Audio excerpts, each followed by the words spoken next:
আসসালামু আলাইকুম। যে যেখান থেকে এই ভিডিও দেখছেন তাদের সবার জন্য রইল শুভকামনা। আর যারা ইতিমধ্যে আমাকে লাইক কমেন্টস করে উৎসাহিত করছেন, সাবস্ক্রাইব করেছেন, তাদের জন্য রইল অসংখ্য অসংখ্য ধন্যবাদ। তো চলুন বন্ধুরা, দেরি না করে মূল ভিডিওতে আসা যাক।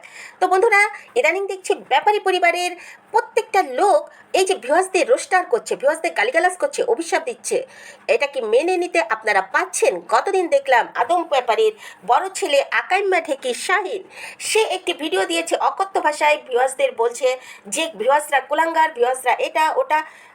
আমি তো মানে অবাক হয়ে গেলাম, যে ভিউয়ার্সদের টাকা খাচ্ছে, যে ভিউয়ার্সদের জন্য আজ তাদের ওই ছনের ঘর ছেড়ে টিনের ঘর ছেড়ে তারা এখন পাকা বাসায় উঠছে, তারা বিলাসী জীবনযাপন করছে, তারা মানে কি করব, যা ইচ্ছা তাই করছে, 1 থেকে 10টা বিয়ে করছে, যখন ইচ্ছা যে পুরুষ ইচ্ছা বিছানায় টেনে আনছে, যেরকম ইচ্ছা সেরকম সাজসজ্জা দিচ্ছে, তার শুধুমাত্র এই ভিউয়ার্সদের টাকায়।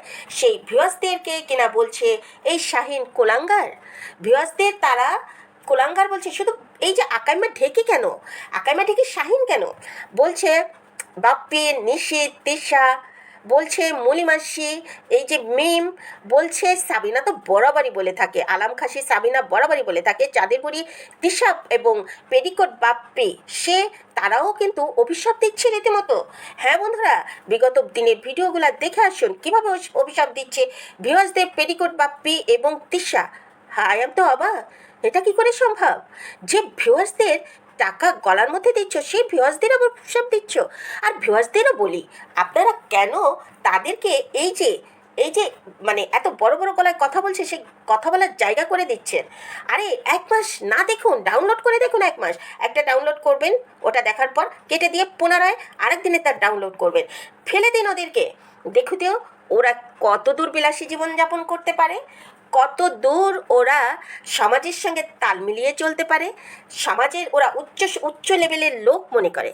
সমাজে ওরা যে বিলাসী জীবনযাপন করছে, যে উশৃঙ্খল জীবনযাপন করছে, স্বামী একটা ছেড়ে একটা ধরছে, সেই ঘরে বাচ্চাদের এনে তাদের জীবন নষ্ট করছে, তাদের পরিচয় নষ্ট করছে। আপনারা কি এর পরেও ওদেরকে দেখবেন?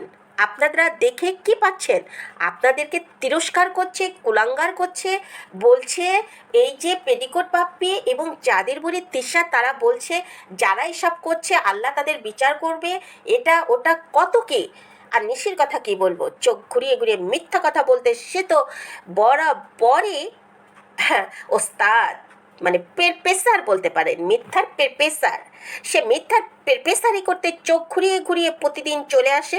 তার এই পেশারি কথা, লেকচার, মিথ্যা লেকচার নাকি কারা কারা শুনতে ভালোবাসে। আমি বুঝি না কোন ভিউয়ার্সরা তার এই মিথ্যা এইগুলা শুনতে ভালোবাসে। তার মা বাবা কোথাকার কোন সমাজসেবক ছিলেন, তার মা বাবা সমাজের কোন উচ্চ শ্রেণীর লোক ছিলেন, কে ছিলেন যে তাদের জীবন রচনা ওই চোখ ঘুরিয়ে ঘুরিয়ে নিশি বলবে, আর তাই ভিউয়ার্সরা শুনবে। শুনে আপনাদের লাভ কি? ওর বাবা মার জীবনী, ওর মা স্যাসরা হোক, ওর বাবা চোর হোক, ওর বাবা যা ইচ্ছা মৌলানা যা ইচ্ছা তাই হোক, আপনাদের জেনে লাভটা কি সেই ইতিহাস? কারণ ওর বাবা মা সমাজে 2টা কুলাঙ্গার রেখে গিয়েছে ওর বাবা মার জন্ম দিয়ে, যার জন্য সমাজে এই যে ইউটিউব চ্যানেলটা ওরা দখল করে স্বেচ্ছাচারিতা চালাচ্ছে। এদেরকে আপনারা সবাই বয়কট করুন। আপনাদের কিনা বলছে ভিউয়ার্সদেরকে, আমাদেরকে বলছে কিনা আমরা কুলাঙ্গার, আমাদের অভিশাপ নেমে আসবে, আমরা যা বলছি ভিউয়ার্সরা যা কমেন্টস করছে সেগুলো নাকি গায়ে লাগবে। প্রতিনিয়ত বাপ্পি, তিশা, নিশি এই কথাগুলো ইনডাইরেক্টভাবে বলে যাচ্ছে। এবং এদের মতো চালাক তো আর আকাইম্মা থেকে শাহিন নয়, সে ডাইরেক্ট মেরে দিয়েছে ভিউয়ার্সরা নাকি কুলাঙ্গার, ভিউয়ার্সরা নাকি খারাপ, ভিউয়ার্সরা নাকি তার বোনের সংসার ভাঙতে চায়, তার 3 বোন সুখে আছে, সেই সুখের ঘরে নাকি আগুন জ্বালাতে চায়। ভিউয়ার্সদের খাইয়া দাইয়া কাম নাইতে তোমরা বিয়ে করবা ভিউয়ার্সদের জন্য, তোমাদের সংসার ভাঙবে ভিউয়ার্সদের জন্য, মানে তোমাদের এই 5-6 বছরে ভিউয়ার্সদের জন্যই তোমাদের সব কিছু করছে। তাহলে তানজিলা কি ভিউয়ার্সদের প্রোডাকশানে তৈরি হয়েছে? তানজিলার পরিচয়ে তোমরা আজও পর্যন্ত কেন শো করতে পারোনি? এখনো বহু প্রমাণ আছে তানজিলা বাপ্পির হলো স্বীকৃত মেয়ে, গর্ভের নয়, জন্মের নয়, জন্মদাতা পিতা নয়, স্বীকৃত পিতা হলো এই বাপ্পি। তাহলে কেন বাপ্পির আশেপাশের লোকজনই সমালোচনা করছে? হ্যাঁ, তোমরা এখন হুমকির মুখে আছো, বাপ্পির মা, বাপ্পি এতটা হাইলাইট করতে গিয়েছো তোমার মাকে, এখন মৃত্যুটা নিয়ে গুঞ্জন উঠেছে তোমাদের পাড়ায়। তোমরা নিজেরাই এখন আতঙ্কে আছো, নিজেরাই এখন কখন কোন দিকে ডাইভার্ট হয়ে যায় ঘটনা, সেই অপেক্ষাতে এই জন্যই নিশি চলে এসছে তার ভাই ভাবির গুণগান নিয়ে। হ্যাঁ, আপনারা দেখেছেন ইতিমধ্যে বাপ্পি গা ঢাকা দিয়েছে, তিশাও সেইভাবে ভিডিও দিচ্ছে না পাড়ার ওই 2-4 জন দাসীবাদী নিয়ে। ওই যে একটা সাদা ভূতের মতো পোশাক, রাতের বেলা কেউ দেখলে ভয় পাবে, এমনিতেই চাঁদের দেশে যেতে হলো তো ওরকম নভোচারী সাদা পোশাক পরে, ঠিক সেরকম চাঁদের বুড়ি পোশাক টোশাক পরে সেই তাবলিকে না ওয়াজে কোথায় যেন গেল না, জামাত শিবিরের কোনো একটা কিসে গেল, তো সেখানে যে গেল মাত্র, সে কেন যাচ্ছে এরকম, কেন তাদেরকে নিয়ে পাড়ায় এরকম গুঞ্জন উঠছে, কেন তারা গা ঢাকা দিচ্ছে, কেন তারা ভাই বোন একজন আরেকজনকে বাঁচাতে চাচ্ছে? মূল রহস্যটা কি? মূল রহস্যটা হলো তোমাদের তোমাদের নীরব ঘাতক নির্যাতন। হ্যাঁ, তোমাদের মা তোমাদের কথা না শুনে তোমার খালাকে হেল্প করছে, এই জন্য তোমরা নীরব টর্চার করে তোমার মাকে মেরে ফেলেছো। এই কথা তোমাদের পাড়ায় রটে গিয়েছে প্রয়োজনে, যেহেতু তোমরা পাবলিক প্লেসে কাজ করছো, প্ল্যাটফর্মে কাজ করছো, পাবলিক প্ল্যাটফর্মে, সেহেতু যে কেউ উদ্যোগী হয়ে এর পদক্ষেপ নিতে পারে। তো বন্ধুরা, আমরা দেখতে পাচ্ছি নিশি ইদানিং তিশা এবং বাপ্পি এবং তাবিয়া এদের খুব গুণগান গাইছে 14 গোষ্ঠীর যে যেখানে আছে। কেন জানেন? তারা চাপের মুখে আছে। কেন চাপের মুখে আছে? ওই যে নিশি বলেছিল বড় টিপ আর পোশাকের কথা, সে কি বসে থাকবে? তাদের সঙ্গে তো এই নিয়ে তোমাদের মিউচুয়াল তোমার মা থাকতেই হয়ে গিয়েছে, পুনরায় সেই কথা কোন সাহসে পাবলিকে এসে বললে? তো এই যে বললাম, সত্য কখনো চাপা থাকে না। পাবলিক প্লেসে এসে যখন ঢিল মেরেছ, পাটকেল তো খেতেই হবে। ধরে রাখুন, নিশি খুব সহজে বাড়ি পা দেয় কিনা সন্দেহ। তাই নিশি এখন মায়ের গন্ধের কাপড় বের করেছে, তারপরে নিশি এখন মায়ের 3 পিস বের করেছে, মায়ের কাপ ঠাস করে ভেঙে গিয়েছে, এসব গল্প বানিয়ে বানিয়ে বলতে এসছে। তাকে বানিয়ে বানিয়ে বলার জন্য না একটা পুরস্কার দেওয়া দরকার।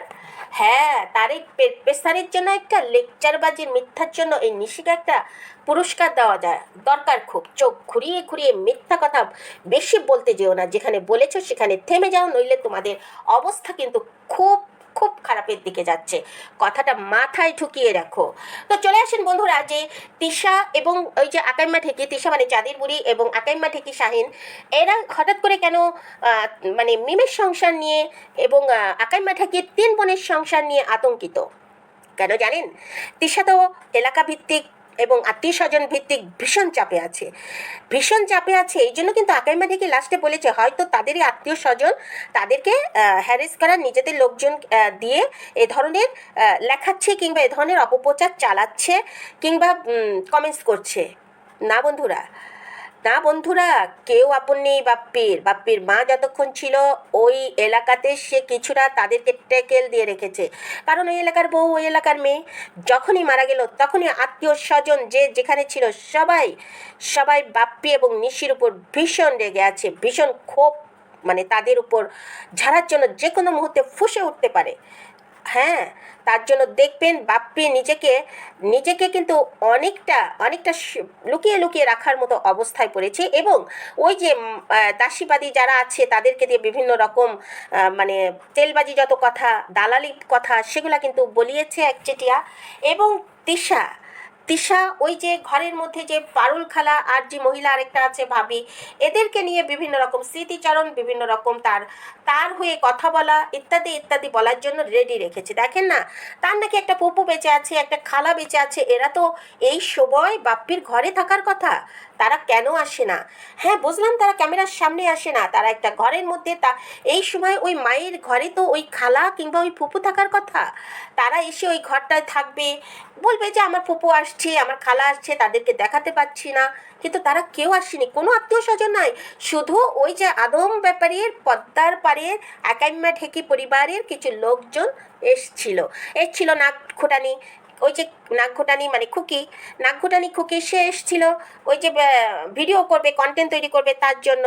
আমরা দেখেছি যে ছাদের উপর এই যে আনাম খাসির হাজবেন্ড, ওই যে লম্বা মতো পিঠ বাঁকা যে আরিফ আর ওই আন্তচোরা বাবু, সে ছাদে বসে হাসি ঠাট্টা করছে পরের দিনই এবং ছবি তোলাতুলি করছে। কোন গাছের কোন ফল কেমন সেগুলা তারা ভাগ বাটোয়ার করছে। আবার কিনা বলছে যে আমার মা কী করে ওখানে যাবে, আমার মা এখনও যে ইনকাম করে, তোমার মা ইনকাম করে তার মেয়ে দিয়ে ব্যবসা করিয়ে, নর্তকী কতগুলা মেয়ে জন্ম দিয়েছে, আকাইম্মা ঢেকি কতগুলা পোলা বানিয়েছে, তো ওই নর্তকীরা ট্যাং ট্যাং ট্যাং ট্যাং তবলা বাজায়, সেই তবলা বাজিয়ে তোমার মা টাকা ইনকাম করে, বুঝছো? ওই যে নর্তকীরা নাচে তবলা বাজিয়ে আর তোমার মাকে টাকা দেয়, তোমার মা সেইভাবে বড়লোক। তোমার বাবা নাকি এখনও যে ইনকাম করে তা দিয়ে তোমাদের চালাতে পারে। তো তোমাদের যদি চালাতেই পারে, কেবল ওই 3 বেলা ওই ধান চাষ করে ভাত খেতে পারলে তাকেই চালানো বলে না। একজন ওই যে ভিক্ষুকের 3 বেলা পেটে ভাত জোটে, বাট একটা সংসার চালাতে বাহ্যিক যেসব বিলাসিতা লাগে সেটা কি তোমার বাপ দিতে পারে? দিতে পারলে কি ওই যে দেখলাম তো এই রোজার মধ্যেই তোমার বাপ ভাত পাততে গিয়েছে সাবিনার কাছে টাকা চাইতে, আবার লেকচার দাও চেয়ে চিনতে মেয়েদের কাছ থেকে ধার দেনা করে মেয়েদের টাকায় বিলাসিতা জীবনযাপন করছে তোমার মা বাবা। আবার বড় বড় লেকচার মারার বেলায় তোমরা মারবে আর দর্শকরা সেগুলার প্রতিবাদ করলে কিংবা কথা বললে দোষ হয়ে যায়। আকাম্মা ঠিকই, তোর যে মানে বলতে হয় না, তোর আগের বউটা কেন ধরে রাখতে পারলি না? মেয়ে একটা বাধাই নিয়ে অন্য ব্যাটার কাছে গেছে গা, সেখানে তো ঠিকই ওই মেয়ে সংসার করছে, তারপরে একটা নিয়ে আসছিস সেটার সঙ্গে তো কত কীর্তি। তখন বোধহয় তোর ওই মেয়ে পেটে ছিল, সেই মেয়েকে নিয়ে কত রকম কীর্তি ছাড়াছাড়ি হয়ে যায়। তুই তোর মায়ের ঘরের সামনে তোর মার ওই যে কালা পাতিল চোলার উপর দিয়ে তোর মাকে তুই চেয়ার নিয়ে বসে বসে কত রকম গল্প করলি। তোর মাকে তো এই জন্য কালাপাতিল বলা হবে কেন জানিস? মুখখানাও কালাপাতিলের মতো, সারাক্ষণ বসেও থাকে কালাপাতিলের কাছে। তো ওই কালাপাতিলের জংলা মেয়েগুলাকে আগে ঠিক কর, তোর বোনগুলাকে আগে ঠিক করে তারপর ভিউয়ার্সদের নিয়ে কথা বলতে আসিস। আজকে ভিউয়ার্সদের যে পরিমাণ গালিগালাজ ওই শাহিন করেছে, গতদিনের ভিডিও আমি আজ দেখেছি, আমি টোটালি আমার মানে ব্রেন আউট হয়ে গিয়েছে। কারণ ভিউয়ার্স, আমি মনে করি আপনার জায়গায় আপনি কথা বলতে পারছেন না, আমি বলতে পারছি, ডিফারেন্স শুধু এতটুকুই। তো বন্ধুরা চলে আসি এবার একটু আনাম খাসি। দেখেছেন তো আনাম খাসি, ইতিমধ্যে দেখে ফেলেছেন আপনারা, যেসব ছবি, যে চোখে দুটো হেডলাইন লাগিয়ে তার ওই লম্বা পিঠ বাঁকা দাড়িওয়ালা ছাগলি আরিফকে নিয়ে হ্যাপি করে ছবি তুলে নিজেকে মনে করছে যে কি সুন্দর লাগছে। মানে সে কম্পেয়ার করছে কার সঙ্গে জানেন? চকলেট বয় রাজের সঙ্গে। কোথায় চকলেট বয় রাজ আর কোথায় হলো ওই মানে পিঠ বাঁকা আরিফ, যার পিছন সাইড দেখলে মনে হয় যে বললাম না। যাই হোক, সেই কি করছে আনাম খাসি, তার মেয়েটা এখন সাবালিকা হয়েছে। বর্তমানে যেখানে 4 বছর, এমনি কি 3 বছর 2 বছরের মেয়েরা রিক্স, সেখানে আনাম খাসি ওই সাবালিকা মেয়েকে কতগুলা পর পুরুষ, যেটার সঙ্গে রক্তের কোনো সম্পর্ক নেই, সেই সব পুরুষের মাঝে রেখে কি করে আনাম খাসি জিমে যায়। মানে এটা ভাবতেও পারি না যে ঘরের মধ্যে কতগুলা শগুন রেখে হাইনার রেখে সেই হাইনারের মুখে একটা সাবালিকা, দেখতে শুনতেও মার্শাল্লাহ। দেখার কি, একবার যদি শগুনের চোখ পড়ে, সে কালো হোক কুৎসিত হোক যাই হোক, রক্ষা পায় না। তাই সাবিনাকে বলবো যে তুমি আনাম খাসি, তুমি তোমার জীবনে নিয়ে থাকো, তোমার তো একটা মেয়ে হয়েছে, তুমি এখন জিমে যাচ্ছ, তোমার সংসার ভরপুর, তোমার বোনের বাসা কাছে নিয়ে আসছো, দেবর ঘরে পালছো, ভালো কথা, তুমি যা ইচ্ছা তাই করো। যার মেয়ে তার কাছে ফেরত দিয়ে এসো। কেন তুমি মরিয়মকে তার বাবার কাছে ফেরত দিচ্ছ না? তুমি ওকে রাখার অযোগ্য একটা মা, তুমি ওকে রক্ষণাবেক্ষণের অযোগ্য একটা মা। তোমার উচিত হবে এই আমানত। হ্যাঁ, ওর বাবা যেহেতু বারবার মেয়েকে কাছে পেতে চাইছে, তাহলে অবশ্যই বলবো ওটা সেই বাবার একটা আমানত, ফেরত দিয়ে দাও তাকে। নষ্ট করার আগে হায়না শগুনের দল চারিপাশে ওর ঘোরাফেরা করছে, সেই থাবার হাত থেকে বাঁচতে হলে তুমি তাকে তার বাবার কাছে পৌঁছে দাও, নইলে তোমাকে কিন্তু অনেক সাফার করতে হবে। হ্যাঁ সাবিনা, তোমাকে অনেক সাফার করতে হবে।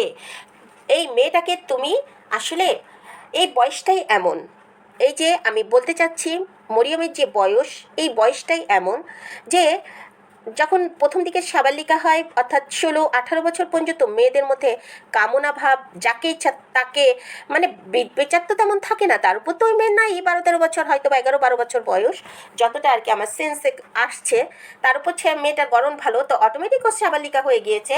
সেই সাবালিকা হওয়ার পরপরই মেয়েদের একটা অন্যরকম চাহিদা থাকে, তখন যে পুরুষই আসুক না কেন তাকেই ভালো লাগে, হেদাহেদ জ্ঞানই থাকে না সেই কামনা বাসনার জন্য। তো সাবিনা সেই সুযোগটা যদি তার মা সেই মেয়েকে দিয়ে থাকে, সেই মেয়েকে যদি বোঝাতে না পারে পরপুরুষ কোনটা, নিজের পুরুষ কোনটা, কার গায়ে হাত দিতে হবে, কে তোমার গায়ে হাত দিবে, কে কোথায় টাচ করবে, তুমি কোথায় টাচ করবে, কতদূর তোমার সীমানা থাকতে হবে, এই সমস্ত বোধ শক্তি সাবিনার নিজেরই তো নাই। সাবিনার নিজের থাকলে একটা মেয়ে নিয়ে প্রক্রিয়া করে চলে আসে, একটা মেয়ের পরিচয়কে এভাবে ব্লিং করে দেয়, ঠিক যেমন করছে এখন মিমও সেই একই জিনিস নিয়ে এসছে, একটা 1.5 ব্যাটারি মেয়ে, সেই মেয়েটাকে এখনই সে অবহেলার চোখে দেখছে। এই যে যাত্রার হাতে মানুষ হচ্ছে, যেখানে সেখানে মানুষ হচ্ছে, মাঝে মাঝে আমার মেয়ে, আমার মা, ওই একটু পোশাক, ওই একটু এটা ওটা কিনে দিয়ে ঠান্ডা রাখা, নিজের বিলাসী জীবন। তোমরা তো নিজেদের জীবন নিজেরাই চালাচ্ছ, নিজেদের ভোগ বিলাস নিয়ে থাকছো, তাহলে এক একটা মেয়ে নিয়ে এসে তোমরা কেন এই কন্টেন্ট তৈরি করার জন্য মেয়েগুলো ভাগিয়ে ভাগিয়ে আর এক ঘর থেকে এনে সিঙ্গেল মাদার সেজে পরবর্তীতে নিজেদের যখন টাকা পয়সা হয় নিজেদের ভোগ বিলাস নিয়ে থাকো, সিঙ্গেল তখন ওই মেয়েটাই হয়ে যায়, সিঙ্গেল তখন ওই মেয়েটা হয়ে যায়, তোমরা ডাবল হয়ে যাও। এই হলো তোমাদের কাজ।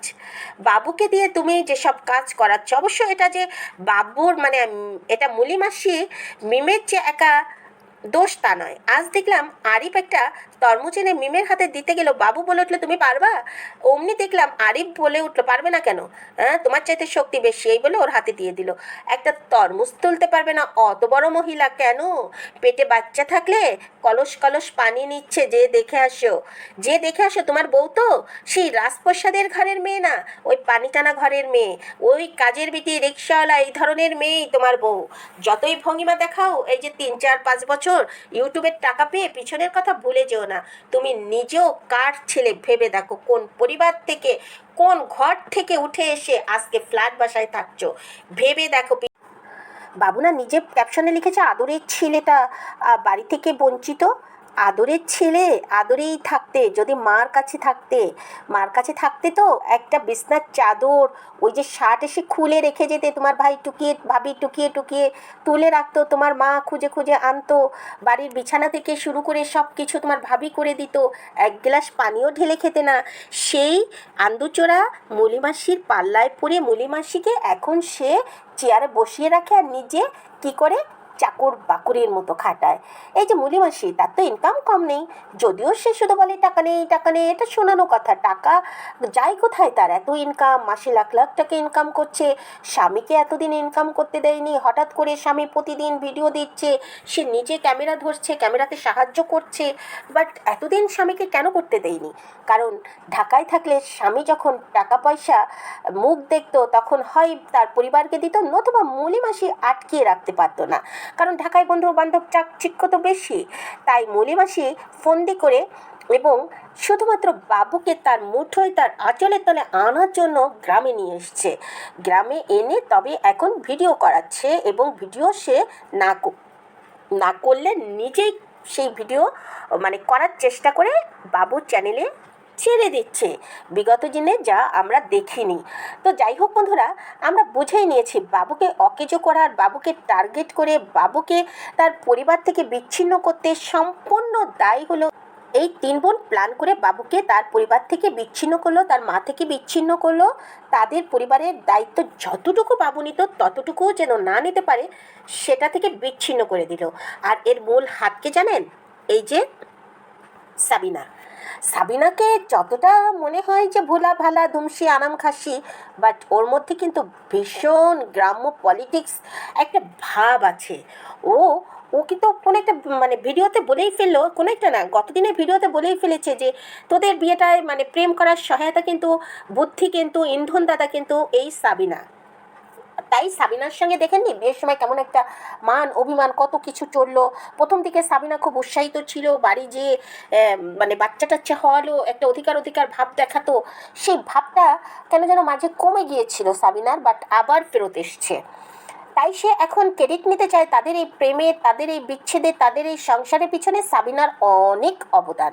আর সাবিনাও মূলত চাইছে যে মিম গ্রামেই থাকুক, শহরে না থাকুক। শহরের জীবনযাপন আসলে দরকার কাজ জানেন তিশার। তাই আমি বলবো তিশা কিন্তু হতাশ। এই যে মিম গ্রামে যাওয়াতে তিশা হতাশ, কারণ তিশা মাঝে মধ্যে ঢাকা যেত, শপিং করতো, ঘোরাফেরা করতো, এনজয় করতো, ডাক্তার দেখাতে যেত। এখন কার বাসায় যাবে, এখন কোথায় যে উঠবে, এই চিন্তায় কিন্তু তিশা চাইনি কখনো যে মিম মানে মুনি মাসি গ্রামে যাক। বাট সাবিনা চেয়েছে।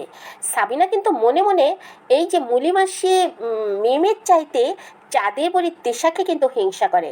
কেন জানেন? এক প্রেমিকের দুই প্রেমিকা। কারণ যতটা জানতে পেরেছি কিংবা শুনেছি যে আরিফের সঙ্গে নাকি তিশার একটু ইটিস পিটিস এক সময় ছিল, পরবর্তীতে যেভাবে হোক সাবিনার সঙ্গে হয়ে গিয়েছে।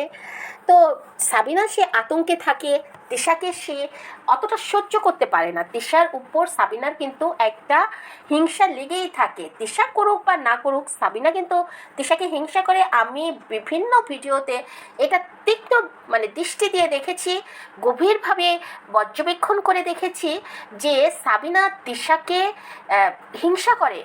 হয়তোবা হিংসাটা এটাই যে এক প্রেমিক দুই প্রেমিকা। তো যাই হোক, তিশার কাছ থেকে সরিয়ে এনে মিমকে গ্রামে আনার ইন্ধনদাতা হলো কে? সাবিনা। হ্যাঁ বন্ধুরা, সাবিনা খুব খুশি তাই বোনকে পেয়ে। সাবিনা খুব খুশি বাবুকে পেয়ে।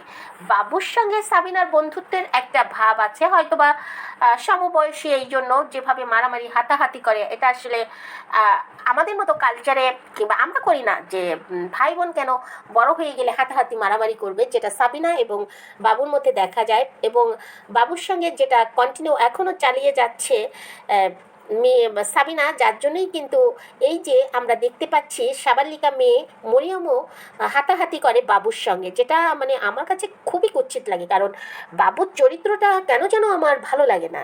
বাবুকে সারাক্ষণ অ্যাবনর্মাল মনে হয়, বাবুকে মনে হয় নেশা করে সে ঘুরছে চলছে, যার জন্য বাবুকে আমি সহ্যই করতে পারি না। তো চলে আসি এবার শারমিনের কথায়। ভালো লাগলো শারমিনের শাশুড়ি, শ্বশুর এবং ভাতিজার সবাইকে নিয়ে একটা সুখী সংসার গড়ে তুলছে শারমিন এবং রাজ। তো রাজ এবং শারমিনকে শুধু এটুকুই বলবো যে দেখো, মানুষ কে বললো কথা কানে নিবে না। রাজকে দুদিন আগে যেসব লোকজন বিভিন্নভাবে খারাপ ভাষায় বলেছে, লোভী বলেছে, আরও ইত্যাদি ইত্যাদি বলেছে, তুমি তা জানোই। আমি সেগুলো বলে সময় নষ্ট করতে চাই না কিংবা বলতেও চাই না, আমার খারাপ লাগে। তো শুধু এটুকুই বলবো, তারাই কিন্তু আজ আবার বলছে যে রাজ লোভ সবার থাকে, লোভ কান্না থাকে, রাজ খুব সাংসারিক, রাজ সংসার শৌখিন ছেলে, এটা ওটা কিন্তু তারা বলছে। কিন্তু একসময় তাদের মুখ থেকেই ভাঙনের কথা শুনেছি। তারাই বলেছে কি করে চোখ তুলে তাকায়, কি করে এরকম করে ওরকম করে, লোভী ছেলে, লোভে এই করেছে, এটা ওটা কত রকম। কিন্তু তারা কখনো গভীরে যায়নি, তারা কোনো সম্পর্ককে জোড়া লাগায় না। আমরা শুধু সম্পর্কটা ভাঙতে পছন্দ করি। আমরা বলতে সবাই না, আমি দেখেছি যে কিছু ভিউয়ার্সরা ভীষণভাবে চেয়েছে শারমিন রাজের সংসারটা টিকে যাক। তো আলহামদুলিল্লাহ, একটা হাত ছিল রাজের মাথার উপর, সেই হাতের অলৌকিক ইশারায় রাজ এবং শারমিনের মিলন ঘটে গিয়েছে। শারমিন যদিও প্রথম দিকে যেভাবে হোক রাজের উপর যতটা রাগ ছিল, পরবর্তীতে শারমিনকে বোঝানো হয়েছে কিংবা শারমিন বুঝতে সক্ষম হয়েছে, এই জন্য শারমিনকে আন্তরিকভাবে ধন্যবাদ। তুমি বুঝতে পেরেছো যে রাজের একবার ব্রেন স্ট্রোক হয়েছে, অনেক টাকা পয়সা ক্ষয় গিয়েছে, অনেক টাকা পয়সা ওর বাবা মা চেষ্টা করে ছেলেকে আজ এ জায়গায় দাঁড় করিয়েছে। ওর কথায় এলোমেলো আছে, ওর মধ্যে রাগের প্রবণতা আছে, সেটা হলো শুধুমাত্র ওর একটা ইগো নয়, সমস্যা। এটা বাইরের লোক না জানুক, তুমি অন্তত জেনেছো যে ওর মাথায় সমস্যাগত কারণে ওর এসব এলোমেলো হচ্ছে। তো আমি চাইবো স্ত্রী হিসাবে তুমি সযত্নে ওকে আগলে রাখো, ওকে এমন কোনো টেনশন, এমন কোনো প্যারা দিও না যার জন্য ও আবার একটা অ্যাক্সিডেন্ট ঘটে যেতে পারে। শারমিনের সে বুদ্ধি আছে। আশা করব তুমি তোমার মায়ের সঙ্গে, তোমার মা যেহেতু এখন রেগে আছে, তোমার মার রেগে যাওয়ার কারণটা আমি বুঝি না, একটাই বুঝি যে সে চেয়েছিল তার নিঃসঙ্গ জীবনে তোমাকে পাশে পেয়ে তার ভালো লেগেছিল, হয়তো বা চাইনি তুমি সংসার করো, সে মুখ ফুটে নিজের অজান্তে আর কি তার এটা চাওয়াটা, কেন জানো? তার তো জীবনসঙ্গী নাই, সে হারিয়ে ফেলেছে, সে একটা শক্ত হাত ধরতে চায়, যে হাতটা হবে বিশ্বস্ত, যে হাতটা মানে ক্লান্ত শেষে সে এসে সেই হাতটার পরশ নিতে চায়। তুমি ছিলে তার সেই বিশ্বস্ত হাত। বাট তুমি যখন সংসার করতে গেলে তখন সে একটা আঘাত পেয়েছে। তুমি যখন তোমাকে যখন বারবার বলেছে তুই কি সংসার করবি, তুমি না না বলেছো, তোমার মা কিন্তু তোমাকে জোর করেনি, তার মধ্যে একটা আত্মতৃপ্তি এসছে, বিশ্বাস এসছিল যে সংসার করবে না, সে স্বপ্ন দেখে ফেলেছিল তার জীবন যতদিন আছে ততদিন সে তার মেয়েকে পাশে পাবে। তো যখন তুমি সংসার করতে গেলে তার সেই স্বপ্নে ফাটল ধরেছে, কিন্তু সে বুঝবে।